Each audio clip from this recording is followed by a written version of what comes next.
I still remember the moment Greg looked right at me. His face was stern. It was 9 p.m. and the office lights were dim. I had just said, "No, I can't work another unpaid weekend." My hands shook, but I stood firm. Greg frowned, then slammed his hand on the table. He said, "If you won't stay on, you're showing everyone here you don't care." My stomach twisted. My coworkers stared at their laptops, pretending not to hear. I could almost see them wishing I would give in, but my body screamed for rest. I was exhausted. Greg wouldn't let it go. "We're a family," he said. "Families sacrifice together." I tried to speak, but he pointed at the door. "Either be a team player or get out." Tears burned my eyes, but I refused to blink. I heard my own voice, quiet but clear. "I won't do free work anymore." Greg's face turned red. Then he told me I was fired, just like that. The words stung like a punch. Everyone fell silent. I grabbed my bag, shaking. I didn't say goodbye. My world spun as I stepped into the cold hallway, fired for standing up for myself. I walked to my car in a daze. My breath came in short gasps and my chest felt tight. The parking lot was almost empty. Everyone was still inside, probably finishing those unpaid hours I refused to accept. My heart was heavy. I looked back at the tall building. My mind replayed the moment Greg fired me, right in front of the whole team. Not a single person had said a word. I saw Jordan, my mentee, glance my way for just a second. I'd trained him, helped him get that job, but he lowered his eyes and did nothing. Inside my car, I finally let out a shaky breath. I felt betrayed, humiliated, and furious all at once. For months, I had poured my life into building an AI framework. I had spent late nights perfecting the code, pushing updates, and making sure everything ran smoothly. My laptop bag rested on the passenger seat. Inside was a flash drive with every version of my code. They might have fired me, but I still had my work. Greg believed he could steal my effort. He thought I'd just walk away. But I wasn't done. I was only getting started. The next morning, I got an email from HR. It came with a polite note: "Please sign the attached documents to finalize your exit." When I opened the PDF, I saw the words "Non-Disclosure Agreement" and "All intellectual property belongs to the company." My blood ran cold. They wanted me to sign away my rights to the AI framework I had built. I scrolled through the pages, and it was all legal jargon. But one clause stood out.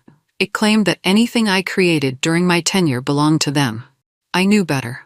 I had tested and drafted that AI code on my own time. I used my personal laptop for most of the foundational work, so I wasn't going to sign away my ownership. Still, the document rattled me. It felt like a trapdoor, designed to swallow my life's work. I took a deep breath and called my attorney friend Lisa. I sent her the files. 15 minutes later, she texted back, "Do not sign. They have no right to your code." I leaned back, relief flooding my veins. If they wanted a fight, I would be ready. I decided to vanish for a while. My plan was to work quietly, and I didn't want Greg or anyone else to track me. First, I locked down all my social media accounts. I made my LinkedIn private and removed the company name from my profile. Then I set up a brand new LLC. I called it Zenith Intelligence. It was a simple process, but it felt like a fresh start. I didn't broadcast it to anyone. I stayed under the radar. If they didn't see me, they might forget I even existed. Meanwhile, I started to rebuild my AI framework from scratch. I wanted a version that was entirely mine, with no possible claim from my old job. I named it Athena. The name felt strong and wise. Each line of code I wrote, I documented carefully, saving notes, dates, and times. No one knew where I lived now. I had moved to a small studio apartment to cut costs. I worked late into the night, the glow of my laptop lighting up the cramped space. Every tap on my keyboard felt like a step toward justice. I was invisible but determined. Weeks passed, and I heard nothing from my old workplace. Then an ex-colleague sent me a cryptic text. "They're stuck. The code isn't working." I pictured them in the sleek, glass-walled conference room, trying to run demos using my old scripts. But those scripts required a special key. I had it. They did not. Jordan, who once admired my work, was now in charge of it. He had been promoted when I left, but he was young and inexperienced. He didn't know the secrets hidden in each file. Greg must have been furious, pacing around, demanding results. I felt a spark of satisfaction. They needed me. They had fired me, yet they couldn't unlock my framework. I sipped my coffee and watched the night sky through my studio's tiny window. My phone buzzed again. Another message. They're trying to contact you. I didn't reply. Let them sweat. They had fired me without a second thought. Now they were learning just how much they depended on what I had built. I closed my phone and opened Athena's code. The lines glowed on my screen, each one a promise of my future. I smiled. They wouldn't take this from me. One early morning, I found a polite email from Greg in my inbox. His tone was unnatural, like an actor pretending to be friendly. Hope you're doing well, it read. We'd love to reconnect. I stared at my screen. I could imagine Greg's stiff expression as he typed. He knew the system was half finished without my help. Investors were waiting for a big demo, but that demo could never succeed if the code kept crashing. For a moment, I was tempted to reply. I wanted to ask, "You fired me, remember?" But I held back. I clicked delete. I would not give Greg the satisfaction of a response. Instead, I prepared a cease and desist letter with the help of Lisa. We outlined the key points. The code was mine. They had no legal right to use it. If they tried, I would sue. Then I sent it to Greg's office address. The letter was short but firm. I felt my pulse quicken. I was done playing nice. They had set these rules, and I would use them to protect myself. I closed my laptop, my heart steady. A quiet thrill washed over me. This was my fight now. Days later, rumors spread that the investors were growing uneasy. They had expected a prototype by now, a glimpse of the AI that Greg had bragged about, but nothing was ready. The code was a mess without me. At the same time, I heard whispers that Greg had started telling people I wasn't the true creator. He claimed I had only supported the project, not led it. The lie made my blood boil. I had built the entire foundation of that AI. He was trying to erase me. A friend in the legal department told me they're going to fake a demo. My friend sounded worried. Greg planned to patch together a few lines of code to show something working, just to keep investors calm. I sat in my small apartment, reading over Slack logs and email exchanges where I had clearly authored every significant piece of code. I saved them in a folder labeled Evidence. I wanted to be ready if they tried to push me. I felt a swirl of anger and determination. Greg was planting seeds of doubt about my work, but soon the truth would sprout where everyone could see it. One morning, my inbox lit up with a large, anonymous file transfer. The subject line read, "You deserve to see this." My heart skipped a beat. I almost deleted it, but something told me to open it. It contained a folder of secret recordings and meeting notes. In the recordings, I heard Greg talking to the team. He said, "Don't worry, we can claim her code as ours. Nobody will believe her." Then he laughed, like I was a joke. My jaw clenched. My eyes stung with tears. His arrogance was on full display. He had planned to steal my work and call me worthless. The file also showed an internal slide deck for the next investor meeting. Almost every slide used my original diagrams and notes. I felt my pulse race. This was the proof I needed. I typed a quick reply. "Thank you. I won't forget this." I didn't know who sent it, but I silently thanked them. I saved everything in a safe place. Greg had no idea how badly he had trapped himself. Soon I would make sure the whole world knew the truth. I decided to pitch Athena to another tech company. They were small but growing fast, always looking for fresh ideas. I scheduled a meeting with their CTO, Mark, who was known for spotting talent. We met over video chat. I explained my background, leaving out the messy details but focusing on my AI's potential. I showed him a brief demo of Athena. Mark leaned closer to the camera, eyes lighting up. He asked, "So why aren't you still at your old job?" I gave him a short, honest reply. "They didn't value me. I built the code, but they wanted me to work for free." Mark nodded slowly, as if filing that information away. He requested a deeper look at Athena. I walked him through the key points. By the end, he looked impressed. "I like it," he said. "We've been wanting to poach talent from your old company anyway." When we ended the call, I felt a surge of hope. Maybe I had found a new team, one that respected my work. And if this partnership happened, it could strike a blow against Greg's attempts to claim my code.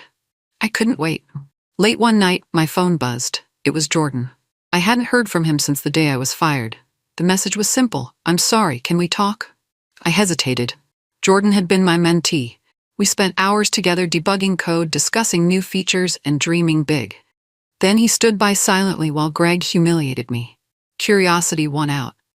I replied, "Sure." He called me immediately, his voice shaky. He confessed, "I feel terrible. The code is falling apart. Greg is lying to everyone." I felt a rush of anger, but also pity. Jordan sounded young and scared. He admitted, "I never wanted this. I tried to speak up. He threatened to fire me too." I took a breath. "Then do the right thing now," I said. "If you really want to help, you need to be honest about what happened." He paused for a long moment. Finally he whispered, "I will." We hung up and I stared at my phone. I wondered if Jordan would keep his word or if he was just trying to ease his guilt. Only time would tell. The competitor company moved fast. Within a week, Mark contacted me again. He offered me a contract to develop Athena under their banner. If my code worked as promised, they would pour in funding and resources. He said, "We can roll this out to major clients." I gulped. This was a huge step, but it felt right.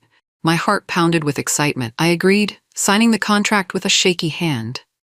Suddenly, I had a real team and real backing. Word spread quickly that I was working with a serious competitor. My new group gave me a small, dedicated squad. We tested Athena day and night. Each successful test felt like a slingshot being pulled back, ready to launch. Meanwhile, Greg's company was losing ground. Rumors said investors were annoyed. They wanted to see the AI that Greg had promised. But he couldn't deliver. Their half-baked prototype kept crashing.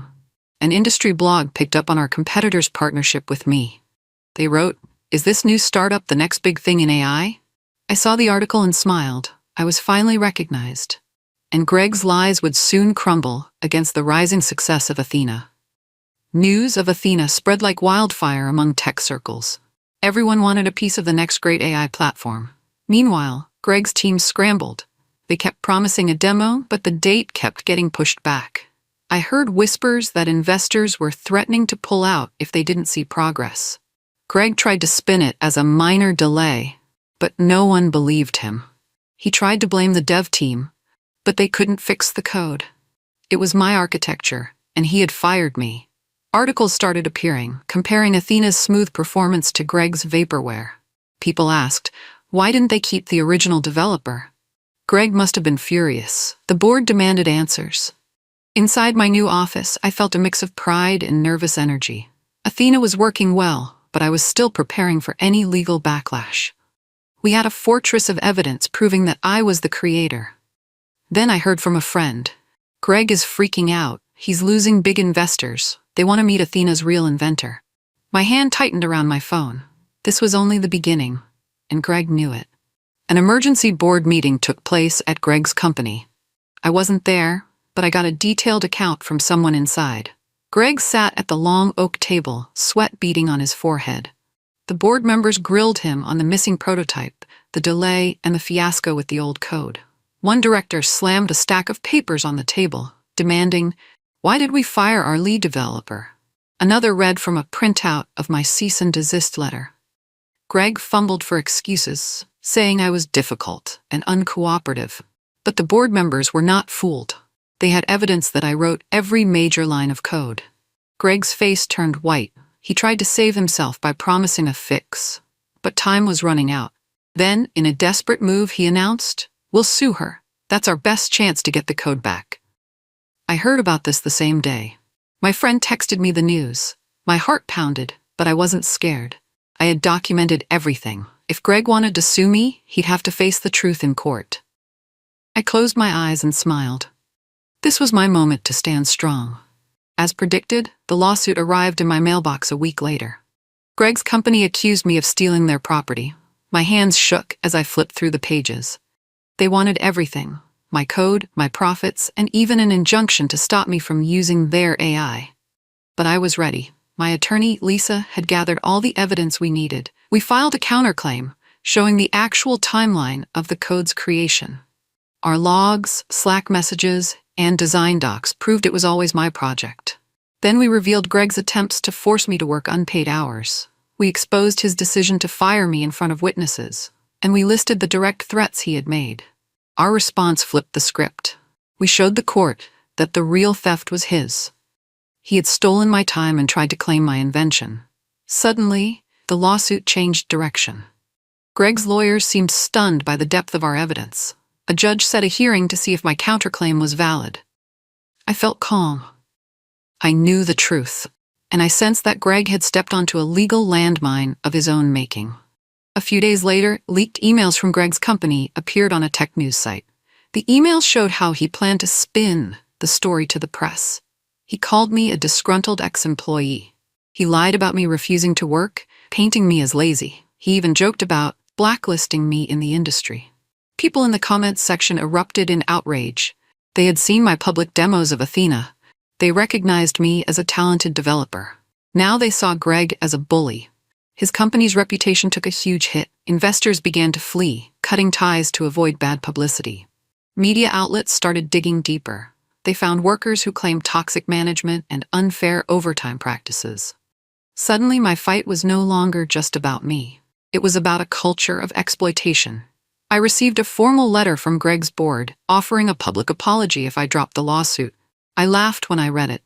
An apology meant nothing without true accountability. I refused to accept their half-hearted deal. I felt the walls closing in on Greg. He had so many enemies now, and I stood at the gate, holding my code in hand, ready for battle. The next major event was a private decision. Lisa and I sat at a plain table in a small conference room. Jordan walked in, shoulders slumped, eyes down. He looked terrified. When the court reporter asked him to state his role, he said softly, "I was promoted after Alina was fired." Then he began to explain how Greg had pushed him to say he co-created the code. Jordan looked at me once, guilt written all over his face. He admitted he was afraid for his job. Greg had threatened him, saying, "You better back me up if you want to keep your career." Jordan's hands shook as he recounted how he had watched me do the real work, line by line. "Elena was the brains behind the system," he said firmly. Those words sent a rush of relief through me. It was the confirmation we needed. The deposition ended with Jordan apologizing to me. I nodded, not sure what to say. After he left, I felt the weight lift from my heart. Greg's case was crumbling from the inside. The truth had finally been spoken under oath. While the legal battle continued, I decided to speak out. I wrote a short article on Medium titled "The Work I Was Fired For." I began by describing the day Greg told me I had no place there. Then I explained how I built the AI, how many late nights I spent perfecting it, and how I refused to sign away my invention. I kept the tone factual but personal. I mentioned the fear I felt when I stood up for myself, and I highlighted how important it is to protect your own ideas, especially if you're in a tough workplace. Within hours, the post started trending. People shared it on social media with comments like, "We stand with you." Tech influencers praised my courage. My inbox flooded with supportive messages from other developers who had faced similar fights. By the end of the day, major websites picked up the story. They wrote headlines like, "Developer reclaims her invention after toxic firing." Some even called me a hero, though I didn't feel like one. I just felt relieved that my voice was no longer silenced. I was telling my story on my own terms. After my Medium post went viral, I got requests for interviews from business podcasts, local news channels, even a national TV spot.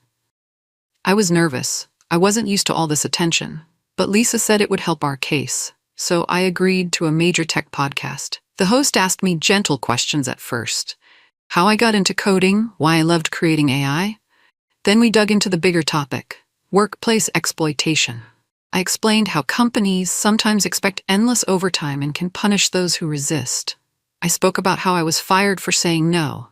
My voice trembled at times, but I stayed steady. By the end, the host thanked me. "Your story is going to help a lot of people," she said. Listeners flooded the comment section with praise and shock. Many shared their own stories. That night, I appeared on a segment of CNN Business. It was surreal. I sat in a small home studio answering questions live. My phone buzzed nonstop. Friends, family, and old classmates reached out in support. Greg's name was all over the news, but for the wrong reasons. The public saw his company as the poster child for greedy practices. I felt vindicated. Not long after the media storm, I received an email from Greg. It was longer than the last one, filled with apologies and sweet promises. He said the board was considering rehiring me. He offered double my old salary and a fancy title, Lead Innovation Director. I read it twice, feeling a mix of amusement and disgust. Did he think money would fix everything? He had stolen my work, fired me in front of everyone, and then tried to sue me. Now that I was gaining recognition, he wanted me back. I typed a simple reply, "No, thank you. I wish you well." Then I forwarded the email to a tech journalist who had followed my story. They published a piece titled "Fired Developer Now Courted by Former Boss." The internet exploded with mockery aimed at Greg. People called it shameless and desperate. I felt a deep sense of closure. I didn't need his approval or his job offer. I had found my own way. My worth was never tied to his company. For the first time since I was fired, I felt completely free. My new partner company arranged a tech summit in San Francisco. They invited me to speak on a panel. I stood on a wide stage, staring out at a sea of faces. I gripped the microphone tightly, my voice quivering with nerves. But once I began to talk about Athena, I found my flow. I described how it was meant to revolutionize data analysis. I told them how I almost lost it to corporate greed. The crowd listened closely. Afterward, people surrounded me, asking questions about the future of Athena.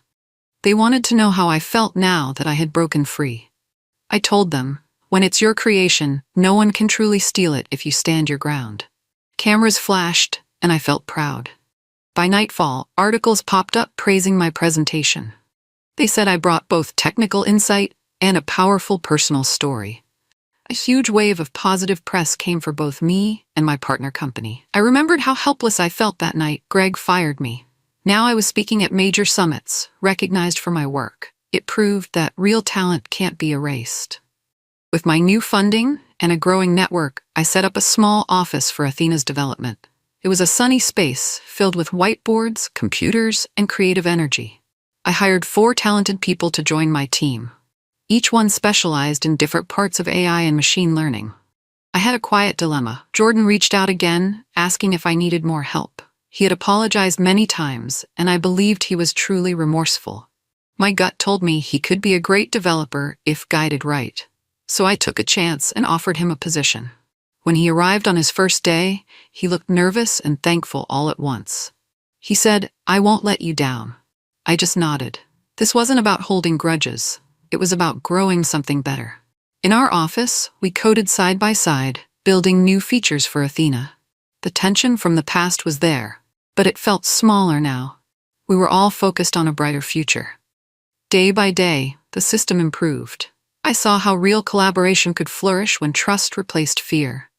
After months of hard work, we sent out the final paperwork to secure a provisional patent for Athena. I remember pressing submit on the online form. My palms were damp. It felt like I was locking in my rights once and for all. To celebrate, I took the team out to a small local restaurant. We toasted with soda and laughed about the crazy journey. I kept thinking about how none of this would have happened if I'd stayed quiet under Greg's thumb. The next day, we received confirmation that our patent application was in the system. It was provisional, but it gave us a strong layer of protection. I realized this wasn't just about me anymore. Athena belonged to a team now, and one day it would help others too. I started a program to mentor young developers, especially women who worried about losing their work to big companies. I shared my story to warn them, always keep records and never sign away your soul. That same week, I got an email from a major tech conference. They wanted me to give a keynote talk about Athena. The recognition felt surreal. A week before the conference, my inbox flashed with a new message from Greg. It was long, almost rambling. He started with, "I'm sorry." Then he explained how he felt pressured by deadlines and worried about losing his position. He blamed stress, the board, and even the economy. He wrote, "I never should have fired you. You were the star of the team." He mentioned how the lawsuit had backfired, how he regretted trying to steal my code. He said he wished he could change the past. I read it twice, feeling strange.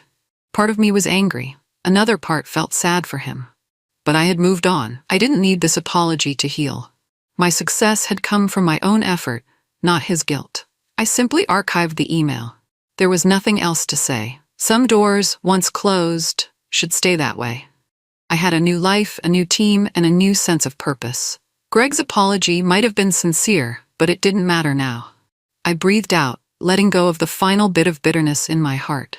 The night before our first major international deal closed, I sat on the rooftop of my apartment building with my co-founder Mark. We had grown close, working together every day to improve Athena. The city lights sparkled below us. Mark asked, "Do you think it was worth all the trouble?" I paused, thinking about the stress, the tears, and the moments of fear. Then I nodded. "Yes," I said. "I'd do it all again to protect what I created." We sat in silence, each of us lost in thought. I remembered how powerless I felt when Greg fired me, how the humiliation burned my soul. But that was the spark that lit this entire journey. Now I had a strong team, a growing company, and a product that was shaping the future of AI. Quiet power. That was the best way to describe how I felt. I didn't need to scream for vengeance. I simply worked in silence, letting results speak for me. And the results were undeniable. Athena was real. It was mine, and it was changing everything. We stood up to leave. I felt a sense of peace that I had never known before. A month before my next investor meeting, Greg faced his biggest blow. His board fired him after their stock price dropped to a point they could not take it anymore. Half of the company's clients, including their largest, pulled out because, without me and my code, the system wasn't solving their problems anymore. Angry investors wanted a new leader, and Greg was forced to resign in disgrace. He was even blacklisted in the tech industry as articles carried news with the headlines like, "CEO ousted after AI scandal." I couldn't help but feel a surge of triumph. Meanwhile, my own company flourished. We set clear policies. No one was to work overtime without proper pay. If anyone chose to stay late, they were rewarded with generous compensation. We believed happy developers built stronger products. Word spread fast, and top talent reached out to us, saying, "I love what you stand for." As I stepped outside, I thought of Greg's downfall. I had risen above his cruelty, forging a company grounded in fairness. Finally, everything was mine.